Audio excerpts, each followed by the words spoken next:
Hello students, आज हम आपके लिए लेकर आए हैं यूनिट 3।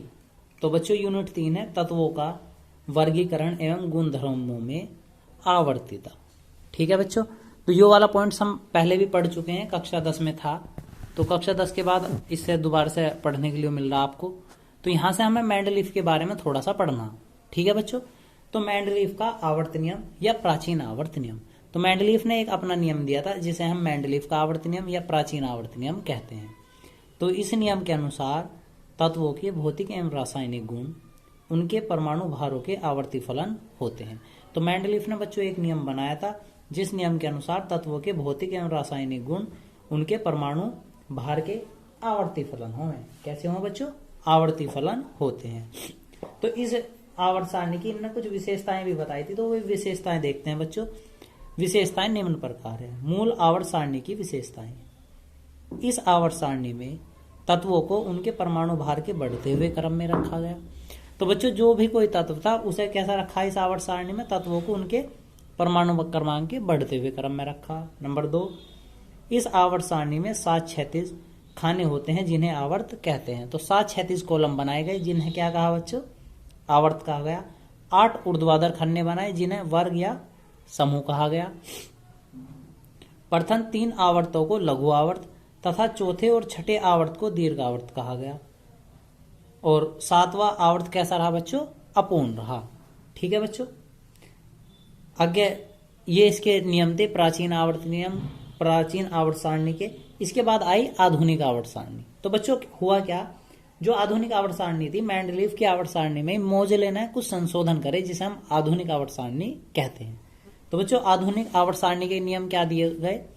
तो नियम नंबर 1, इस नियम के अनुसार तत्वों के भौतिक तथा रासायनिक गुण उनके परमाणु क्रमांक के आवर्ती फलन होते हैं। तो बच्चों जो पहला नियम था उसे किसके क्रमांक में रखा था? परमाणु भार के। इसे रखा परमाणु क्रमांक के। ठीक है बच्चों, तो ये यही सारणी फिलहाल में लागू है, यानी कि आधुनिक आवर्त सारणी। तो इसके कुछ दोष देखते हैं बच्चों।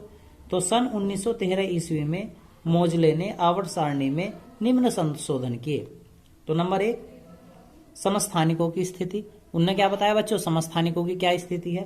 नंबर 2, भारी तत्वों को हल्के तत्वों से पहले रखा जाना। जो भारी तत्व थे उन्हें हल्के तत्वों से क्या करा बच्चों? पहले रखा इसने। नियम नंबर 3 बच्चों, नियम नंबर 3 था लैंथेनाइड तथा एक्टिनाइड तत्वों की स्थिति स्पष्ट करना। इसने लैंथेनाइड और एक्टिनाइड यानी कि जो एफ ब्लॉक के तत्व थे उनकी स्थिति स्पष्ट करी, यानी उन्हें कहां रखा बच्चों? सबसे नीचे रखा। अष्टम वर्ग के तत्वों की स्थिति स्पष्ट करना, यानी कि प्रत्येक तत्व क्या करे बच्चों? अपना अष्टक नियम पूर्ण करे, उसकी स्थिति को भी स्पष्ट करा। ठीक है बच्चों, आगे चलते हैं। आधुनिक आवर्त सारणी के मुख्य लक्षण। तो बच्चों इस सारणी को किस हिसाब से बनाया गया था, यानी कि इसके क्या क्या लक्षण रहे? तो पहले, इसमें 7 क्षैतिज खाने बनाए गए जिन्हें आवर्त कहते हैं। प्रत्येक आवर्त का प्रथम तत्व क्षार तथा अंतिम तत्व उत्कृष्ट गैसें होते हैं। तो जो प्रत्येक आवर्त था उसका प्रथम तत्व तो कैसा रहा बच्चों? क्षार रहा। और जो अंतिम तत्व था वो कैसा रहा बच्चों? स्पष्ट गैसें रहा। नियम नंबर 3, आवर्त की संख्या उस आवर्त के तत्वों की मुख्य क्वांटम संख्या को प्रदर्शित करती है। किसी भी आवर्त की संख्या उस आवर्त के तत्वों की मुख्य क्वांटम संख्या को प्रदर्शित करती। नियम नंबर 4, कुछ आवर्तों के नियम निम्न हैं। तो कुछ नियम बनाए बच्चों, वे थे नंबर 1, आवर्त, आवर्त का नाम, परमाणुओं की संख्या और तत्व। तो बच्चों पहला अति लघु आवर्त जिसमें केवल दो तत्व में थे और जिसका संख्या कहाँ थी? H1 से लेकर He2 तक, केवल 2 ही तत्व में थे। नंबर 2, लघु आवर्त जिसमें 8 तत्व में थे जिसकी संख्या Li यानी लिथियम से लेकर नियोन 10 तक थी। नियम नंबर 3, लघु आवर्त जिसमें 8 थे, Na 11 से लेकर Ar 18 तक संख्या थी। और फिर चौथा आवर्त जिसे हम दीर्घ आवर्त कहते थे जिसकी संख्या 18 थी, जो 19 से लेकर 36 तक था। ठीक है बच्चों, इसके बाद था वर्ग मतलब आवर्त 5 जिसे हम दीर्घ आवर्त कहते हैं जिसमें संख्या कितनी थी बच्चों? 18 ही थी।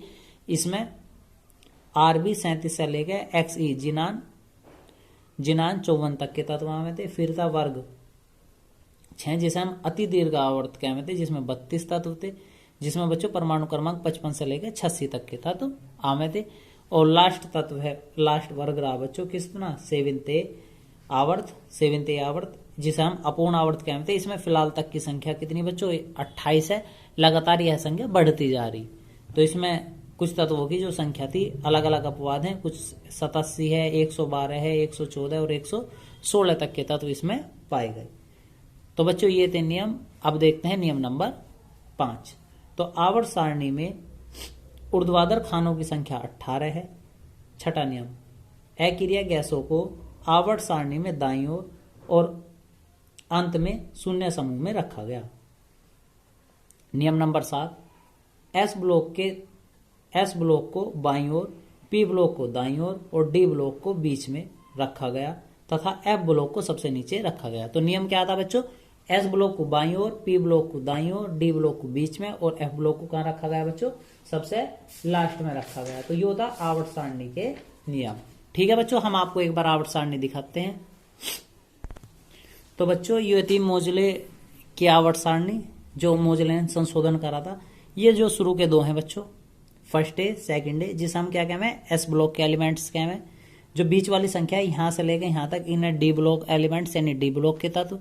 ये वाले यहां से लेकर वर्ग 13 से लेकर लास्ट तक, इन्हें क्या है बच्चों हम पी ब्लॉक एलिमेंट्स यानी पी ब्लॉक के तत्व। और जो लास्ट में दे रखे दोनों, ये हैं एफ ब्लॉक के तत्व, लैंथेनाइड और एक्टिनाइड। ठीक है बच्चों, तो यो सभी चीज किसने बताई थी, मेंडलीफ और मोजले ने, यानी मोजले ने मेंडलीफ की आवर्त सारणी में संशोधन करा था और इन सभी तत्वों को बताया गया था। ठीक है बच्चों, तो बच्चों आधुनिक आवर्त सारणी के दोष। तो इस आवर्त सारणी में भी H यानी हाइड्रोजन की स्थिति निश्चित नहीं थी। जो हमारी ये आवर्त सारणी, इसमें भी हाइड्रोजन को सही तरह नहीं बता पाए। कुछ स्थानों पर हाइड्रोजन को पहले वर्ग में और कुछ में साथ में, यानी कि हाइड्रोजन कैसा व्यवहार कर रहा था बच्चों, दोनों तरह का व्यवहार कर रहा था, फर्स्ट ए की तरह का भी और सेवेंथ ए की तरह का भी। नंबर 2, प्राचीन आवर्त सारणी की भांति एफ ब्लॉक के तत्वों को सबसे नीचे ही रखा गया। नियम नंबर 3, इसमें कुछ तत्वों का इलेक्ट्रॉनिक विन्यास सही नहीं होता, कुछ तत्व थे जिनका इलेक्ट्रॉनिक विन्यास सही नहीं था। और बच्चों नियम नंबर 4 यानी दोष नंबर 4, 8वें वर्ग के तत्वों को 3 ऊर्ध्वाधर खानों में रखा गया जो अनुचित है। जो हमारा डी ब्लॉक के तत्व थे, इसमें जो संख्या 8 थी उसे कितने वर्गों में बंटा गया बच्चों, 8 को 3 बार लिखा गया, 8 8 8, तो जो कि अनुचित रहा। तो ये थे आधुनिक आवर्त सारणी के दोष। तो बच्चों उम्मीद है आपको आज का वीडियो हमारा पसंद आया होगा। तो बच्चों वीडियो को शेयर करें, लाइक करें और हमारे चैनल को सब्सक्राइब करें। धन्यवाद।